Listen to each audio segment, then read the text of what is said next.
Buenos días, estimados alumnos de quinto y secundaria. Se le pide por favor escribir su nombre y apellido completo en el chat del aula virtual. Tenemos en pantalla lo que vamos a trabajar en la semana número 5, que ha sido parte de lo que se ha trabajado en las semanas pasadas o en las clases pasadas, relacionado a Mesopotamia, la primera gran civilización de la historia. Entonces, vamos escribiendo nuestro nombre y apellido completo en el chat para evitar inconvenientes, sobre todo con el tema de la asistencia, que es importante. Tenemos en pantalla las normas de clase que van a permitir desarrollar el trabajo durante el bimestre sin ningún contratiempo. Es importante mantener el uso de la cámara y el audio cada vez que el profesor lo solicite para verificar la asistencia, para verificar sobre todo su participación. Los alumnos ingresan con su nombre completo para evitar inconvenientes y por su seguridad. Eso también es importante. Las clases son copiadas en el cuaderno de manera ordenada y enviada el mismo día, máximo hasta las 6 p.m., ¿no? ¿Qué más tenemos? Es importante la participación en clase mediante preguntas y aportes. Usted puede comentar, puede preguntar, puede debatir, puede generar algún tema de interrogación para generar mejores posibilidades en cuanto al tema de su nota. Eso también es fundamental. También tenemos acá que enviar siempre de manera puntual su producto a través de el correo o el WhatsApp que usted ya maneja, ¿no? WhatsApp o correo correspondiente. Bueno, tenemos el título. Lo bueno es que esta sesión ya lo tienen en su cuaderno, así que en esa parte va a ser todo mucho más rápido. Recuerden que los canales van a ser el correo Ciencias Sociales Villar y WhatsApp 910-866-966, ¿no? Esos son los medios para la comunicación respectiva. Entonces tenemos ahí nuestro título. Algo importante en cuanto a las normas, y por favor los que recién van ingresando no olviden escribir su nombre y apellido completo en el chat. Algo importante en cuanto a las normas de clase es el envío de productos. El día domingo he estado enviando yo el registro de evidencias. Profesor, ¿qué es una evidencia? Una evidencia es la clase. ¿Qué es un producto? Un producto es la tarea. Entonces he estado enviando yo el registro, o he enviado en todo caso el registro al aula o al WhatsApp de quinto, y ahí usted se ha podido percatar qué es lo que le falta, qué es lo que no le falta. Entonces yo le voy a pedir que ya no envíe más cosas el día domingo. Ya el día domingo, el día lunes, ya no envíe más cosas. Si usted ya no envió, ya se queda con esa nota, porque yo el domingo no lo voy a revisar, mucho menos le voy a responder un mensaje o algo el día domingo, por una sencilla razón, porque yo solamente trabajo en el colegio 3 días y el día sábado le empleo para revisar todos los trabajos que usted me ha enviado. El domingo ya no. Entonces, si usted me escribe el domingo, yo no le voy a responder. Posiblemente le responda recién hoy día, o mañana, o más tarde. Si usted me envía un trabajo a mi correo el día domingo, yo no lo voy a revisar. Entonces, trate de enviar el día que se pide, ¿no? Puede ser a las 6, a las 5, a las 7, a las 8, a las 9, a medianoche, pero envíe ese día. Eso es lo que yo le voy a pedir. Y así no puede enviarlo, envíe el día siguiente, obviamente con menos nota, pero envíe dentro de la semana. Si un trabajo lo dejé el lunes, no me lo puede enviar pues el domingo a las 8 de la noche o hoy día. O sea, yo no lo voy a revisar. Eso es un tema que me gustaría que ustedes entiendan, porque así como ustedes tienen muchos cursos y muchas tareas seguramente, yo también tengo muchos salones que revisar y también tengo una vida familiar y personal, así como ustedes la tienen. Entonces, la idea es respetar el cronograma. Estamos empezando la semana 5, por eso bien claro dice acá semana 5, ¿no? Entonces, lo que ya presentaste, felicitaciones por eso, seguramente que saldrás muy bien en tu promedio final, y lo que no has presentado, bueno, te lleva a la reflexión, pues, a ser un poco más responsable también para evitar inconvenientes al final del bimestre, ¿no? Eso es un poco lo que te quiero mencionar. Entonces, hay dos caminos, el correo y el WhatsApp. Tú elige cualquiera de los dos, el que se te haga más fácil, más rápido, más cómodo, pero envía. Eso es lo único que te voy a pedir. Bueno, nosotros hemos trabajado este video la clase pasada, que estaba íntimamente ligado a qué, profesor. Este video estaba ligado a la importancia de la escritura. Entonces yo quiero empezar la clase de hoy con una pregunta. ¿Por qué la escritura es fundamental en esta época? ¿Qué de importancia tiene la escritura? Nosotros hemos visto ese video la clase pasada y estamos en condiciones de hacer una respuesta en cuanto a esa interrogante. ¿Cuál es la importancia de la escritura? Hemos visto todo el accionar de un escribano, quien desarrollaba la escritura en esta época. Entonces, a eso va mi interrogante. ¿Por qué? ¿Cuál es la importancia de la escritura para esta primera civilización y en realidad para la historia? Por ahí alguna respuesta mientras yo voy compartiendo. Bueno, esto ya está. Tenemos acá quinto y secundaria. Y vamos a ver por acá. ¿Alguna importancia de la escritura? Algo, ¿por qué es importante la escritura? A ver por ahí, en el chat de repente alguien. Bueno, está pura asistencia. Pérez, te escuchamos. Buenos días. Adelante. Buen día, profesor. La escritura era muy importante porque, bueno, hacía diversas funciones, ¿no? Primero puede ser por lo que los escribas le sacaban, le rendían cuentas al rey sobre los impuestos que pagaban el pueblo, las personas. Asimismo, también era importante para que se puedan comunicar a distancia, ya que en esos tiempos no había tecnología ni nada por el estilo. Correcto, muy bien. La importancia de la escritura, partimos de una idea, que la escritura libera al pueblo, ¿no? O sea, la escritura está ligada a la educación. Y la educación, obviamente, libera al pueblo de qué? De la ignorancia, ¿no? La educación es ese sistema que te da mayores oportunidades, ¿no? Entonces, profesor, si la educación libera al pueblo de la ignorancia, y una vez que el hombre deja de ser ignorante, está en la capacidad de qué, profesor, de pasar de ser un niño a ser un hombre, a ser un adulto, a valerse por sí mismo, lo decía Manuel Kant en la época de la Ilustración. Entonces, profesor, la escritura es el inicio de la formación de ese conocimiento y posteriormente va a ser utilizada en el tema económico porque va a permitir llevar las cuentas. ¿Tú te imaginas ahora un mundo sin escritura? ¿Cómo sería un mundo sin escritura? Hablar es bonito. Es más, hasta hablar enamora incluso, ¿no? Los poetas de la antigüedad como Homero hablaban, ¿no? Pero el hablar también genera desgaste, cansancio, y muchas veces lo hablado se pierde en el tiempo. En cambio, la escritura facilita muchas cosas. Preservar el conocimiento, transmitirlo, llevar las cuentas, llevar el control administrativo, saber cuántos tipos de personas hay, saber el tema de los pagos. O sea, que la escritura permitió un montón de cosas que bien ha mencionado Pérez y que al inicio no fue fácil aprenderlo. Se utilizaron cuñas y se aprendió sobre qué, profesor, sobre tablillas de barro, ¿no? La escritura cuneiforme es una de las cosas más importantes que desarrolla Mesopotamia. Bueno, eso lo vimos en el video, eso lo vimos en el documental que trabajamos la clase pasada.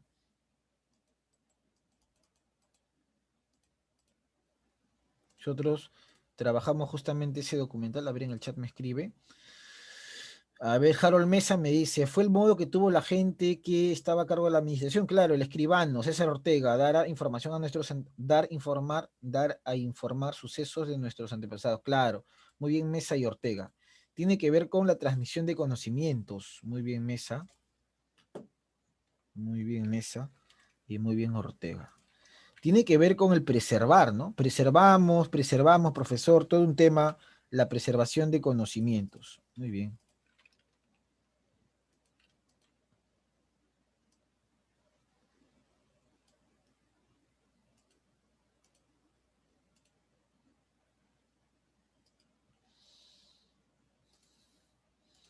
Bueno, eso fue lo que trabajamos la clase pasada. A partir de lo trabajado la clase pasada, podemos seguir avanzando en cuanto a Mesopotamia y también trabajamos el tema de la localización. Te mencionaba que Mesopotamia era una región, profesor, que se desarrolló entre dos ríos o la confluencia de dos ríos, Tigris y el Éufrates, la formación de uno de los valles más ricos de la antigüedad. Y justamente esta confluencia va a generar el desarrollo de una de las principales actividades económicas. La pregunta es, ¿cuál era la principal actividad económica en Mesopotamia, así como estos pueblos que recién se inician en una vida sedentaria? Mano levantada o en el chat. Pérez, te escuchamos. ¿La agricultura, profesor? Claro, la agricultura se convierte, muy bien Mesa también en el chat, la agricultura se convierte en una de las principales actividades económicas, ¿no? Por eso la agricultura se convierte, por no decir en la principal, en una actividad que va a generar gran cantidad de excedentes. Y esta agricultura fue posible porque el hombre poco a poco fue comprendiendo cómo funciona la naturaleza, ¿no? Y eso es importantísimo. Isaac Newton en el siglo XVI decía, No es necesario salir del planeta, no es necesario imaginar, simplemente basta con observar la naturaleza. Y lo dice un hombre que encuentra todo lo ligado a las leyes de la física, como la gravedad. Entonces la naturaleza, la observación de la naturaleza te permite conocerla y al conocer la naturaleza puedes dominarla, puedes transformarla y puedes generar lo que se llama la agricultura. El hombre entendió de que el agua sumada a la tierra genera la germinación de una planta y a partir de esa idea bien sencilla se dio el inicio y desarrollo de la actividad agrícola, ¿no? Entonces Tigris y Éufrates es la región de Mesopotamia que básicamente en griego o deriva del griego tierra entre dos ríos. Bueno, cuando uno habla de Mesopotamia sería actualmente el país de Siria e Irak, sobre todo gran parte de Irak, ¿no? En lo que es Oriente Medio o el cercano Oriente. Una zona donde hoy día, pues, hay, y lo escuché en sus exposiciones que estuvieron muy buenas, conflictos entre distintos grupos religiosos, una zona bombardeada, una zona en guerra, etc, etc. Llama la atención que esta parte de Asia forma parte de la media luna fértil y que está muy cercano a Egipto. Por eso es que Mesopotamia y los distintos pueblos que habitaron Mesopotamia desarrollaron el comercio con los egipcios, ¿no? Cercano Oriente de Asia, cuna de la civilización. Entonces, en la parte de Mesopotamia se van a ubicar los siguientes pueblos. El primero y el más desarrollado van a ser los sumerios, posteriormente los acadios y tercero llegan los asirios, ¿no? Por ejemplo, los asirios se establecen en Asur, que es la parte más al norte de Mesopotamia, bastante lejos en realidad. Profesor, los acadios están un poco más cerca, son casi vecinos de los sumerios. Y los sumerios son los que tienen las tierras más fértiles de toda la región. Los primeros habitantes de Mesopotamia, es como decir, ¿no? Los primeros habitantes de Puente Piedra. De repente vemos el acta de fundación de Puente Piedra y encontramos que la primera familia que fundó Puente Piedra eran los Rodríguez de Chimbote de repente, ¿no? Entonces podemos decir, ah, ya, a partir de la llegada de los chimbotanos se desarrolló Puente Piedra. Entonces, a partir de la llegada de los sumerios, se empieza a desarrollar toda esta zona de Mesopotamia. ¿De dónde llegaron? ¿Quiénes eran exactamente? Eso todavía está en estudio. Reconstruir la historia de esa época es bastante complicado, pero lo que se sabe es que estos pueblos aprovecharon muy bien estos valles para desarrollar agricultura. Y esa agricultura despertó la envidia de pueblos como acadios y asirios, y de pueblos que más adelante van a invadir Mesopotamia provenientes de otra zona, ¿no? Entonces podemos dar a entender que los sumerios eran un pueblo sedentario, porque algo hay que tener claro, Mesopotamia corresponde a la época de bronce de la historia o de la prehistoria, y en la época de bronce ya estamos hablando de las civilizaciones. Civilizaciones viene de ciudadano, de ciudad, un hombre que ya vive en un centro urbano. Quizás una ciudad diferente a la de ahora, pero ya tenemos conocimiento de lo que es el mercado, de lo que es el trueque, de lo que es el Estado, de lo que son las deudas, tributos, todos los elementos que hoy día conocemos ya aparecen en una ciudad mesopotámica. Bueno, nosotros vamos a empezar nuestra clase de hoy, bueno, ya la hemos empezado hace rato, pero vamos a empezar con este tema que es relevante. Vamos a conocer los periodos históricos. Si bien en la clase pasada hablamos de lo que fue la escritura, y eso es lo que tienes que tener en tu cabecita, la escritura nace en Mesopotamia y es el origen de la historia. Pero Mesopotamia fue habitada por diferentes pueblos. Los primeros, los sumerios que ya te mencioné, pero posteriormente van a llegar nuevos pueblos, algunos provenientes del norte, del este o del sur, pero posteriormente llegarán pueblos que vienen de otras regiones. Cada uno de ellos trae sus propias culturas y costumbres. Yo te invito a que tengas a la mano tu lectura, la lectura de la clase pasada, que ya lo tenés seguramente impresa, o de repente por ahí tengas tu cuaderno a la mano. Esta es la lectura que yo compartí y está en el grupo de WhatsApp, lectura que hemos trabajado la clase pasada, ¿no? Entonces yo te invito, profesor, a que lo tengas. Y algo interesante de esta lectura es que nos menciona, por ejemplo, los límites, ¿no? Al norte, los montes, una zona montañosa. Al oeste, profesor, el mar Mediterráneo. Al sur, el Golfo Pérsico, otra zona de mar. Y al este, la meseta de Irán, ¿no? Que también es una zona montañosa. Entonces, de estas zonas montañosas, en algunos años posteriores, van a llegar otros pueblos pueblos que tenían otras tradiciones, otras costumbres. Por ejemplo, tenemos lo de Puente Piedra que mencioné hace rato. Entonces uno ve el acta de fundación de Puente Piedra y dice, ¿quiénes son los primeros habitantes de Puente Piedra? y encontramos que los primeros habitantes son los Rodríguez. Los Rodríguez que pertenecen de repente, profesor, a, vamos a suponer acá, los Rodríguez que pertenecen a Chimbote, ¿no? Ellos son los primeros habitantes de Puente Piedra. Pero con el paso de los años llegarán de repente los Flores, los Quispe, proveniente de Ayacucho, proveniente de Iquitos, y cada uno de ellos trae sus propias costumbres. Por ejemplo, fundan restaurantes de comida amazónica, fundan de repente un mercado de origen ayacuchano. Por ejemplo, el mercado Nicachi tiene origen puneño, es una familia puneña, ¿no? Y así podrían traer cada uno traer sus costumbres. Entonces, lo mismo pasa en Mesopotamia. Los sumerios traen sus costumbres para desarrollar la agricultura, ¿no? Para fundar ciudades, ¿no? Como por ejemplo los Rodríguez pueden fundar calles, calle A, calle B, calle C, Puente Piedra, pero acá los sumerios fundan ciudades, Uruk, Eridu, Lagash, ¿no? Pero posteriormente van a llegar a más pueblos, todos atraídos, preguntas si me entiendes hasta acá la idea. Todos esos pueblos que invaden Mesopotamia o que invaden la región de Sumeria fueron atraídos por qué elemento. ¿Qué elemento era muy codiciado por los diferentes pueblos? A ver, mano levantada en el chat. En el chat me escribió alguien por acá. Ronaldo Jaro me escribió hace un momento la agricultura.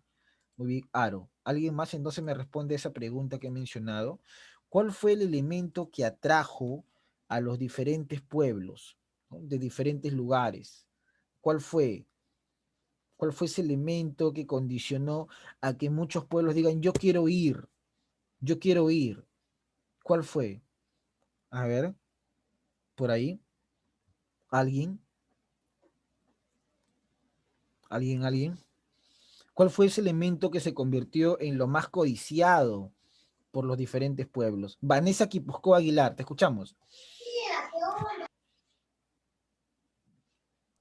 Profesor, buenos días. Bueno, yo considero, creo que sería el comercio también, que fue una gran influencia que traía la gente, o como también el desarrollo que tenía aquel pueblito.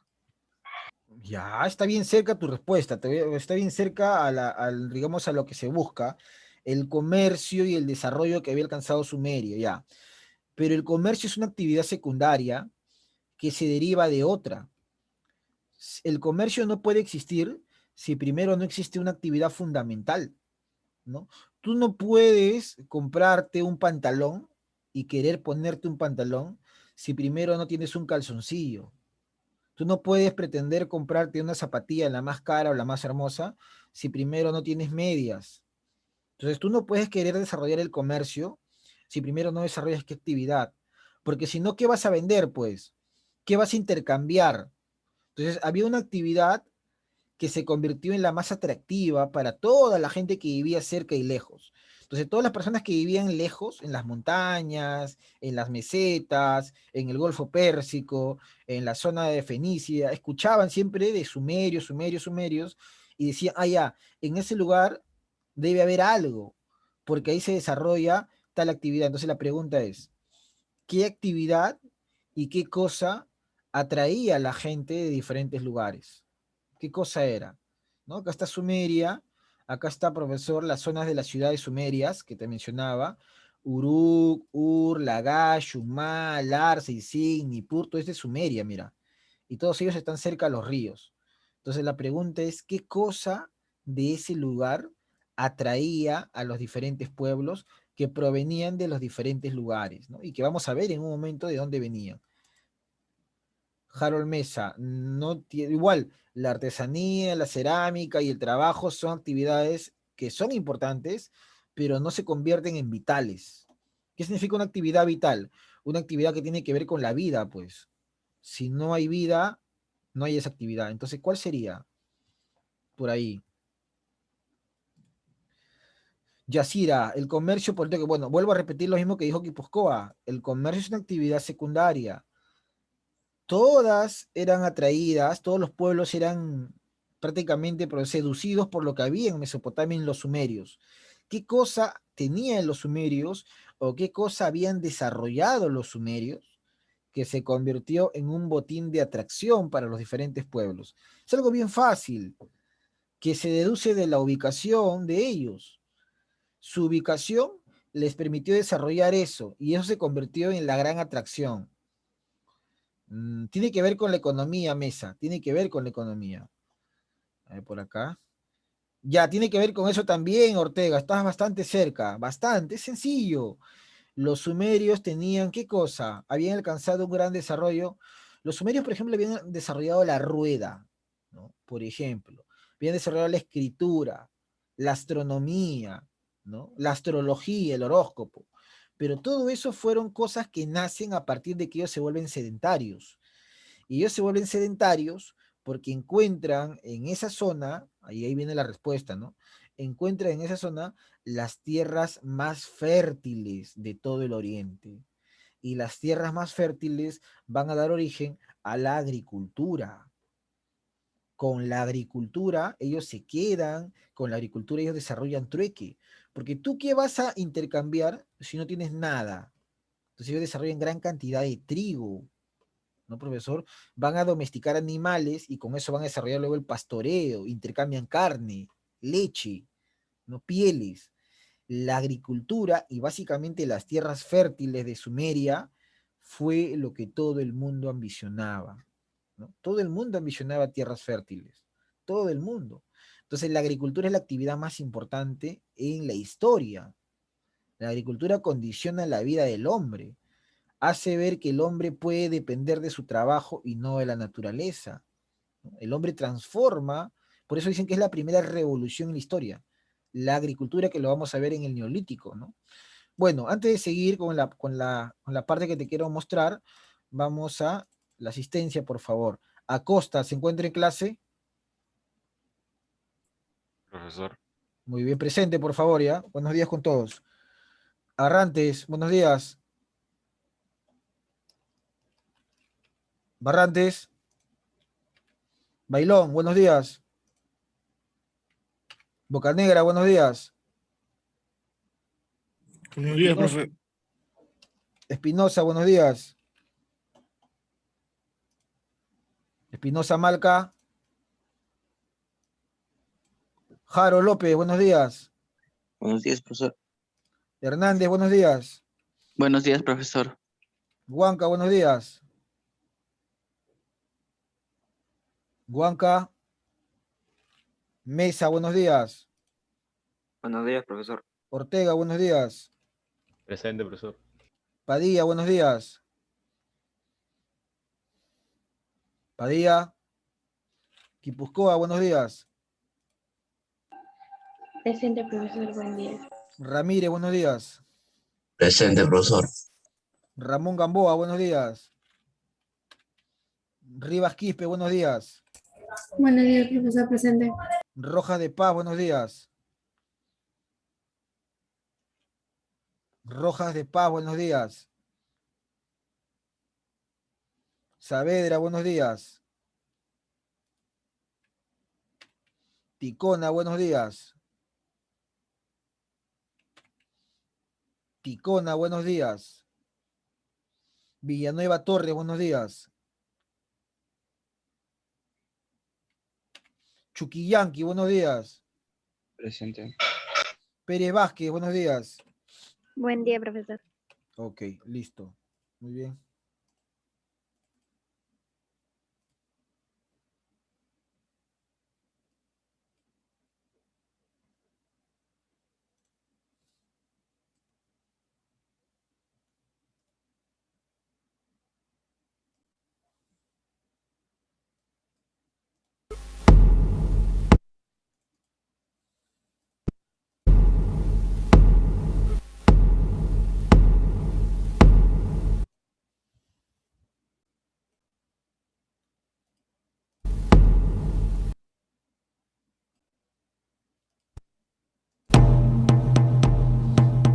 Mesopotamia. La palabra griega que define al antiguo Irak significa región entre dos ríos, el Tigris y el Éufrates. La llanura de Mesopotamia formaba parte de la Medialuna Fértil, un territorio provisto de agua abundante, el ambiente perfecto para el florecimiento de la civilización. En esta región se desarrolló una avanzada cultura tribal mucho antes que en Egipto, Grecia y Roma. Las tribus se convirtieron en asentamientos y los asentamientos en ciudades. En el 3500 a.C., al sur de Mesopotamia, en una región también conocida como Sumer, surgieron las primeras ciudades del mundo. Uruk y Ur.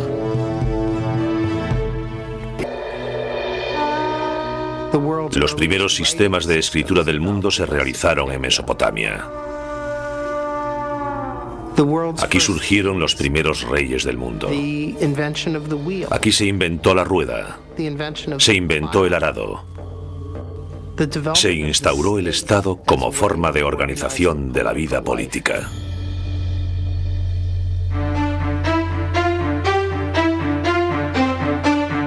En el 2900 a.C., el conjunto de las 30 ciudades-estado de Mesopotamia apenas formaban un imperio unido.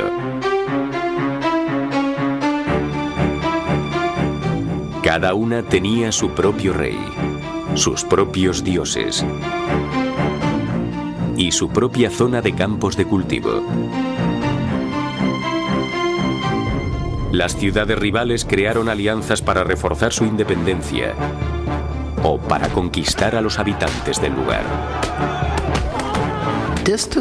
Las distancias entre las ciudades en realidad eran bastante pequeñas, y debido a que el agua del terreno era un bien muy preciado, en cuanto alguna ciudad tenía la más mínima ventaja, entraba en guerra.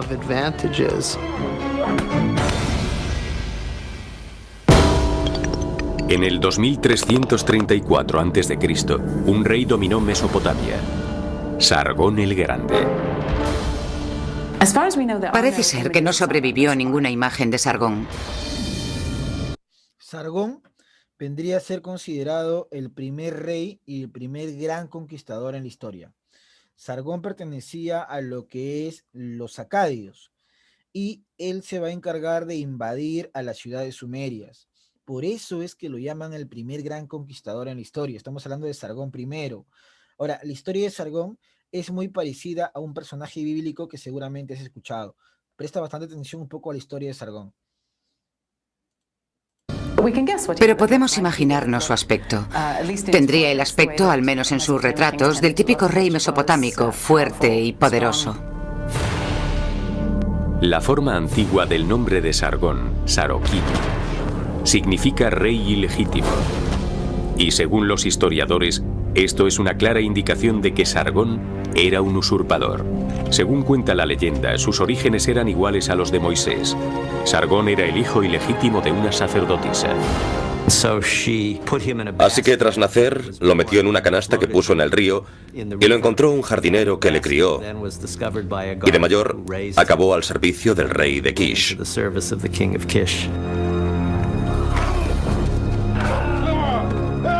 Emprendedor, ambicioso y despiadado, Sargón derrocó a Urzababa, el rey de Kish, y se declaró nuevo gobernante de la ciudad. También reinó en Nagadé, la capital de la ciudad que construyó al norte de Sumer, en el estado de Akkad, aunque su localización precisa es todavía incierta. Con la ayuda del ejército acadio, Sargón empezó a tomar el control del sur de Mesopotamia.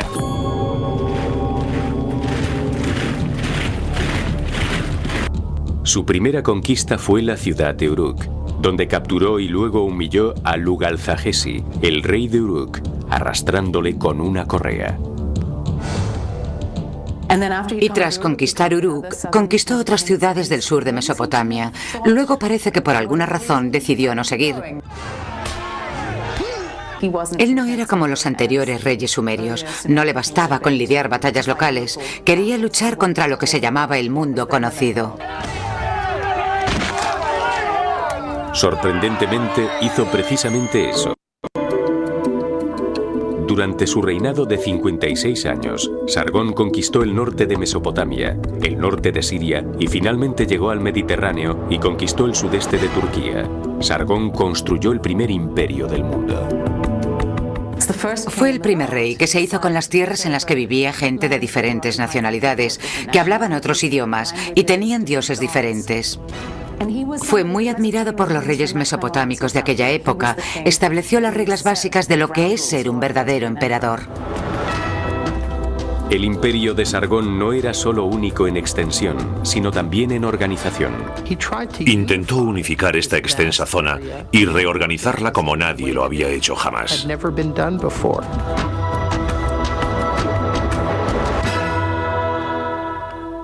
Todas las ciudades en Mesopotamia tenían su propio sistema de pesos y de medidas. Sargón estandarizó los sistemas de peso y de medidas en toda la zona conquistada.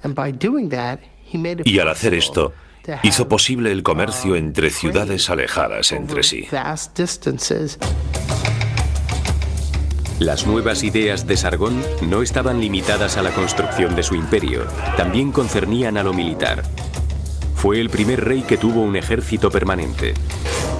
Tenía un enorme ejército de 5.400 hombres que habían sido reclutados en todas las ciudades del imperio, pero resultaban caros de mantener, así que Sargón introdujo una nueva tradición para poder alimentar a sus tropas: el saqueo. El ejército se alimentaba de los productos de la tierra, así que las campañas de guerra estaban más o menos organizadas para que empezasen cuando ya se había recogido la cosecha en toda Mesopotamia. Fue una época sembrada por el terror que no me hubiese gustado vivir. Si vivías en la región de Akkad, pero no formabas parte de la élite, sabías que cada año tendrías que enfrentarte a este tipo de masacre.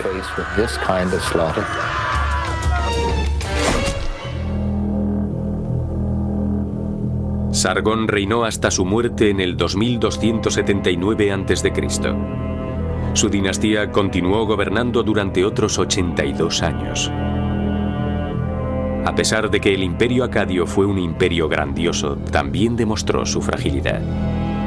En el 2197 a.C., el reino cayó en manos de unos enemigos que provenían de los montes Zagros en Persia. La vida de Sargón es muy interesante, porque él no es un personaje de la nobleza, él no es el hijo de algún dios como normalmente pasaba en la antigüedad. Pregunta, ¿la vida de Sargón se parece a qué personaje bíblico? Leslie Maibet, te escuchamos. Al origen de Moisés, profesor. Claro, ¿no? Profesor, Sargón tiene un origen muy ligado al tema de Moisés. Por eso es que algunos estudiosos de esta época antigua de la historia consideran que los hebreos van a adoptar muchas características del mundo mesopotámico, ¿no? Por no decir van a copiar muchos elementos. Bueno, esa es otra discusión. Ahora, Sargón es el primer gran conquistador en la historia, es cierto, pero estamos hablando de la época antigua, que si bien la tierra es importante para la agricultura, pero las conquistas de Sargón también van a cambiar la estructura de esta época. ¿Por qué? Pueblo que Sargón conquista, pueblo que ahora va a ser parte de Sargón, lo que significa que en esta época también se desarrolla un sistema, levanta la mano o en el chat, un sistema feudal o un sistema esclavista. ¿Qué sistema se desarrollará en esta época con las conquistas de Sargón, ¿no? A ver por ahí, en el chat, o levantas la mano, muy bien, en el chat me escribió alguien.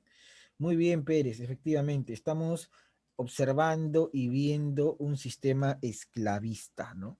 Se está desarrollando un importante sistema esclavista. Muy bien, señorita Pérez, correcto. Vamos a optimizar esto. Bien, seguimos observando. La idea es que Sargón, lamentablemente, forma un imperio, pero en base a él, como le pasa a la mayoría de esta época. Y los imperios que se forman en base a una persona o a un caudillo terminan desmoronándose, ¿no? Vamos a observar eso por acá. Pronto surgiría un nuevo rey, Hammurabi, que veía en Sargón su modelo a seguir, creará sin ayuda de nadie una legendaria ciudad. Y de repente... Atención con eso, ¿ah? Es la época del rey Hammurabi. Atención con ese dato, ¿no? Es la época del rey Hammurabi. Ahora, ¿qué hizo el rey Hammurabi? Antes del video, vamos acá un poquito, ¿no? Vamos acá. A ver, justamente, vamos a ver la letra B. Para la letra B, pido un voluntario, cualquiera, por favor, para la lectura. Muy bien, Pérez, te escuchamos. Fuerte, letra B. B. Primer imperio babilónico, 2350 a 1530 a.C. En el año 2350 a.C. se inició un periodo de decadencia caracterizado por guerras civiles y por las expediciones de los pueblos del norte, que perduró hasta 1750, cuando el rey Hammurabi de Babilonia consiguió restablecer la unidad del reino, haciendo de Babel, Babilonia, su capital. Babilonia tuvo una gran importancia comercial y llegó a ser el encuentro de cavernas entre la India y los puertos del Mediterráneo. Después, el país cayó bajo la dominación de un pueblo vecino, los asirios, aunque Babilonia siguió siendo el centro de la vida cultural en toda la región del Tigris y el Éufrates. Muy bien, Pérez. Profesor, entonces estamos hablando del primer imperio babilónico, ¿no? Estamos hablando del primer imperio babilónico en la historia. Repito, nosotros estamos hablando del primer imperio babilónico. Ya está. Muy bien, Pérez tiene 20 en oral. Entonces, profesor, el primer imperio babilónico tiene que ver con un personaje, el rey Hammurabi, y de él justamente es el que trata la siguiente parte del documental. Vamos a estar prestando atención. Aparece en las fronteras con su ejército preparado para luchar.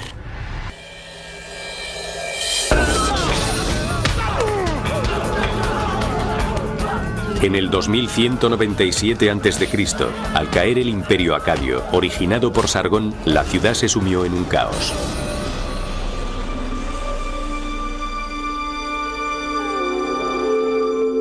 Finalmente, en el 2112, los reyes de Ur consiguieron la estabilidad.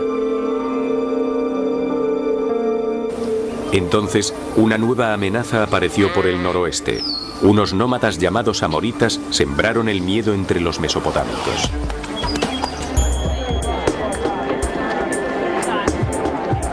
Pero no causaron ningún conflicto. En el 1900 a.C., los amoritas ya estaban completamente adaptados a la vida mesopotámica. Se convirtieron en soldados, granjeros y empresarios, y tomaron cargos de gobernador o general. Consolidaron su integración en Mesopotamia fundando dinastías en las ciudades de Isin, Larsa, Esnuna y Babilonia. Al final, la llegada de los amoritas benefició a Mesopotamia. Muchos de los grandes reyes de Mesopotamia fueron amoritas.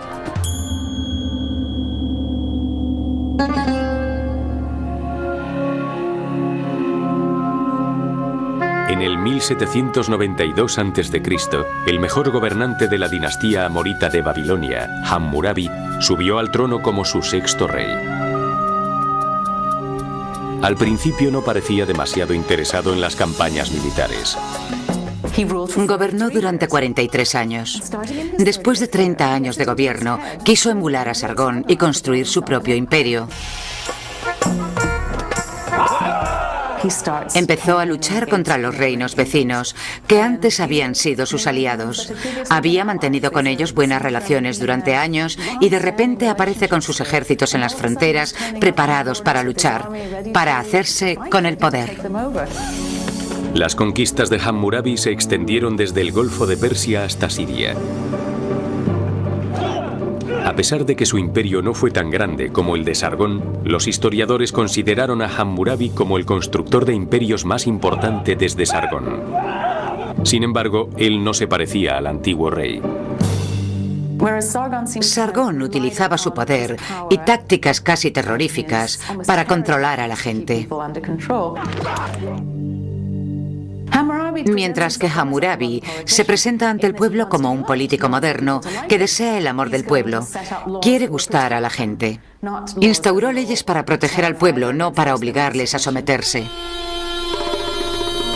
La fama de Hammurabi creció con sus conquistas, pero realmente obtuvo su grandeza con su interpretación de la justicia. Hacia finales de su reinado, puso varios monumentos en sus ciudades.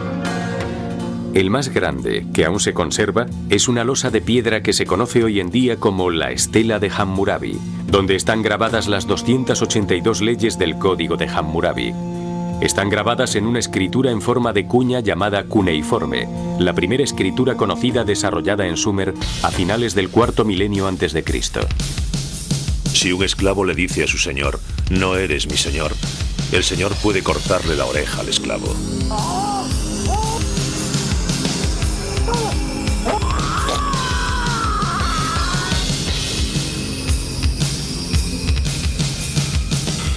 Si un hombre acusa a otro hombre de asesinato sin aportar ninguna prueba, se deberá ejecutar. Esto que menciona el video de Hammurabi es lo que normalmente se suele llamar en la historia como el código Hammurabi. Y esto lo tenemos por acá. Vamos a avanzar un poquito. Vamos a ver por acá. Justamente, acá aparece, ¿no? Legislación.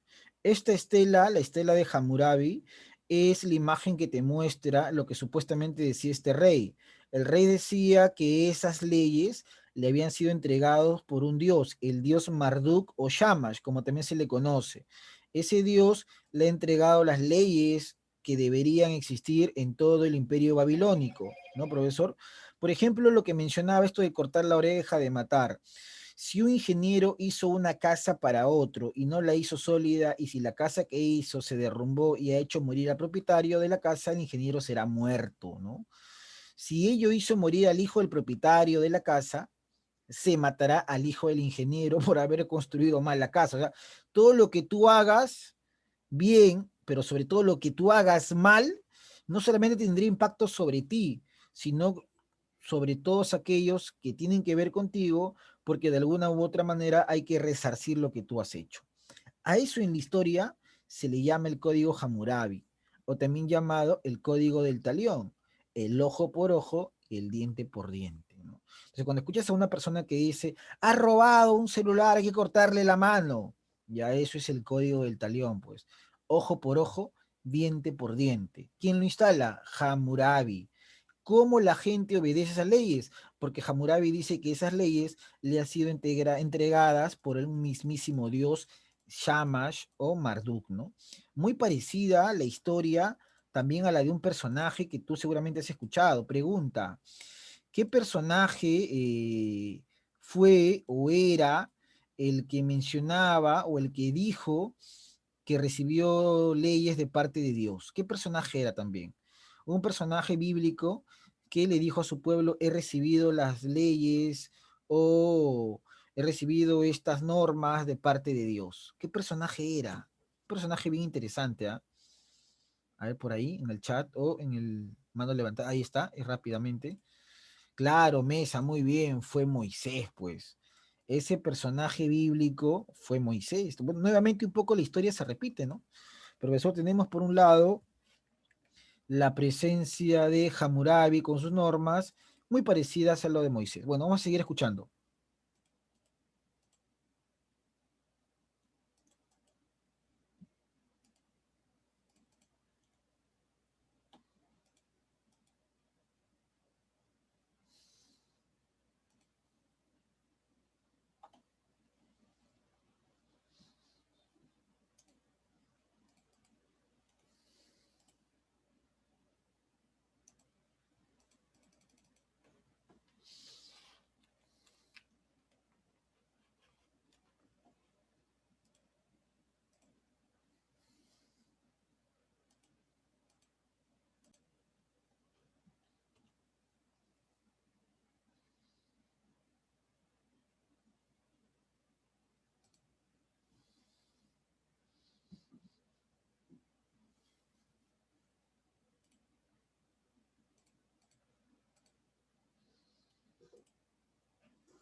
En el 546 a.C., Ciro tenía un enorme imperio que se extendía desde Asia, frecuente en un conflicto militar riguroso. Serio la amenaza que se avecinaba. En el 549 a.C., Nabónides hizo lo impensable.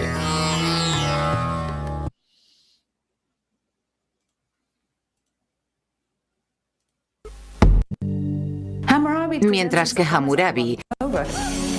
Las conquistas de Hammurabi se extendieron desde el Golfo de Persia hasta Siria.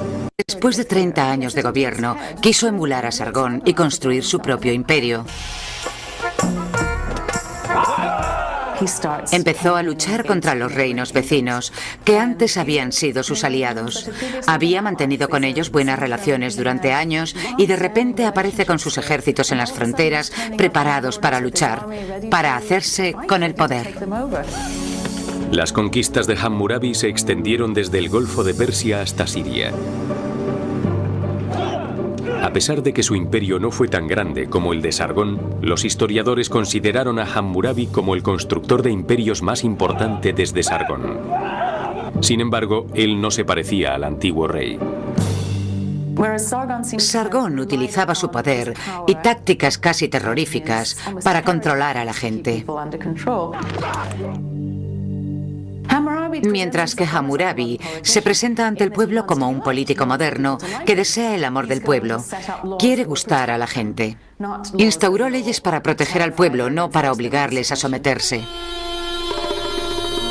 La fama de Hammurabi creció con sus conquistas. Las leyes que Hammurabi busca implementar tienen que ver cuando uno habla del proceso histórico de lo siguiente. Vamos a ver por acá. A ver. Periodos históricos. Tenemos, bueno, primero aparecen los sumerios en la historia de Mesopotamia, que forman ciudades-estado, como por ejemplo Ur, Uruk y Lagash, todas ellas ligadas a la agricultura, ¿no?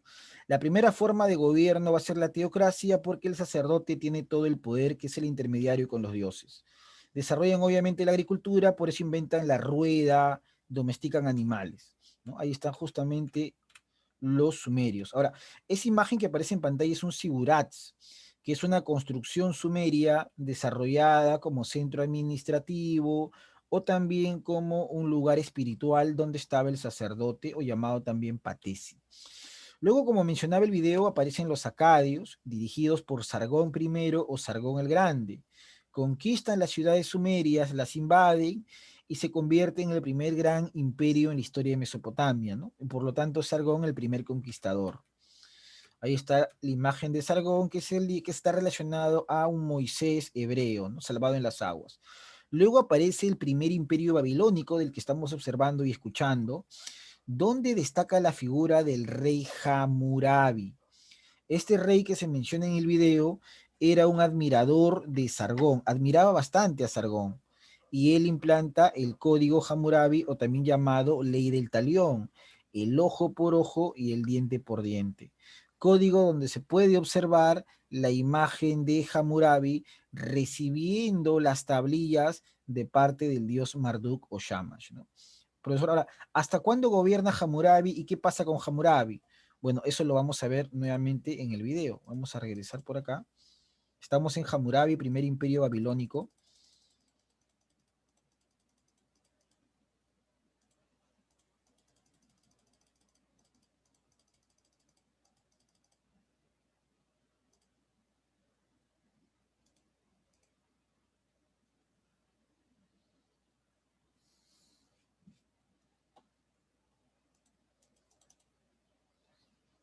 Bueno, chicos, tengo un problema otra vez con la red. Nos vamos a quedar acá, vamos a seguir en la siguiente semana. Ahora le envío la sesión, por favor. A ver, en el chat me están escribiendo.